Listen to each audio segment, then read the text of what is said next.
हाँ जी, अस्सलाम वालेकुम। मैं ਤੁਹਾਡਾ ਆਪਣਾ ਬਿਲਾਲ ਹੈਦਰ। ਅੱਜ ਅਸੀਂ ਮੌਜੂਦ ਹਾਂ ਮੀਆਂ ਬਲਾਲ ਅਕਬਰ ਸਾਹਿਬ ਦੇ ਘਰ ਤੇ ਮੀਆਂ ਅਕਬਰ ਸਾਹਿਬ ਇਹਨਾਂ ਦੇ ਘਰ। ਮੈਂ ਇਹਨਾਂ ਦੀ ਨਜ਼ਰ ਇੱਕ ਸ਼ੇਅਰ ਕਰ ਰਿਹਾ ਕਿ ਜੀਮ ਜਿਸ ਦਰਖਤ ਦਾ ਫਲ ਖਾਈਏ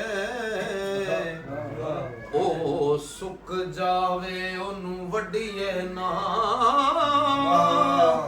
ਜਿਹਨੂੰ ਯਾਰ ਕਹੀਏ ਉਹਦੇ ਨਾਲ ਰਹੀਏ, ਜਗ ਦੇ ਤਾਨੇ ਪਿਛਾ ਹਟੀਏ ਨਾ।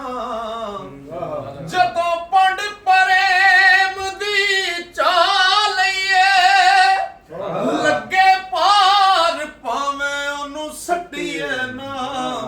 ਮੁਹੰਮਦ ਬੂਟਿਆ ਮਿਲੇ ਜੇ ਯਾਰ ਰਸੂਲੀ, ਝੂਟਾ ਝੂਟ ਲਈਏ ਪਿਛਾ ਹਟੀਏ। ਵਾਹ ਵਾਹ ਵਾਹ ਵਾਹ।